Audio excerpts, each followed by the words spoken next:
നമസ്തേ പ്രിയമുള്ള പ്രേക്ഷകരെ, നാം ഇവിടെ ചർച്ച ചെയ്യുന്നു കല്യാണവർമാവാൽ വിരചിതമായ സാരാവലിയിലെ യോഗ വിഷയ അധ്യായം. ഇവിടെ 18ാമത്തെ അധ്യായത്തിൽ ഈ യോഗപ്രകരണ അധ്യായത്തിൽ നാം ചർച്ച ചെയ്യുന്ന പഞ്ചഗ്രഹ യോഗങ്ങളാകുന്നു. ഇവിടെ പഞ്ചഗ്രഹ യോഗങ്ങളിൽ അടുത്തതായി നമ്മുടെ ചർച്ചയിൽ വരുന്ന ഗ്രഹയോഗം ചന്ദ്രനും ബുധനും ശുക്രനും ചൊവ്വയും ശനിയുമാകുന്നു. ഈ പ്രസ്തുത ശ്ലോകത്തിൻ്റെ സാരാംശം നമുക്ക് ശ്രദ്ധിക്കാം. അതിനു മുമ്പ് ആദ്യമായി ഞാൻ പ്രിയപ്പെട്ട പ്രേക്ഷകർക്ക് ഈ പ്രസ്തുത ശ്ലോകമാണ് അവതരിപ്പിക്കുന്നത്. ശ്രദ്ധിക്കുക.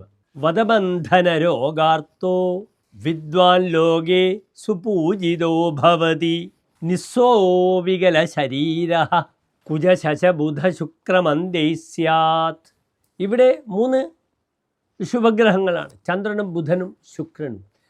2 പാപഗ്രഹങ്ങളാകുന്നു, ചൊവ്വയും ശനിയും.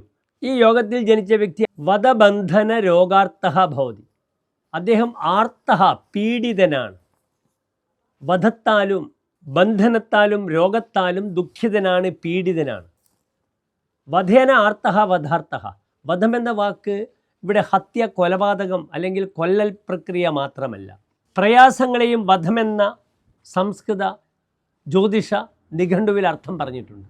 അതിനാൽ പ്രയാസത്താലും ബന്ധനത്താലും രോഗത്താലും ദുഃഖിതനാണ്, പീഡിതനാണ് പ്രസ്തുത വ്യക്തി എന്ന് സാരം. ഇദ്ദേഹം വിദ്വാനാണ്, പണ്ഡിതനാണ്, വളരെയധികം പഠിച്ച വ്യക്തിയാണ്. ലോകേസ് ഭൂജിതഃ ഭവതി. അങ്ങേയറ്റം ജനങ്ങളാൽ ബഹുമാനിക്കപ്പെടുന്ന വ്യക്തിയുമാണ് മേൽപ്പറഞ്ഞ പ്രസ്തുത വ്യക്തി എന്ന് സാരം. പിന്നീട് ഇദ്ദേഹം നിസ്വനാണ്. നിർഗതം സ്വം യസ്യ സഹ നിസ്വഹ. ധനികനല്ല, ദരിദ്രനാണ്. വികല ശരീരഃ. വൈകല്യമുള്ള ശരീരത്തോടു കൂടിയ വ്യക്തിയുമാകുന്നു.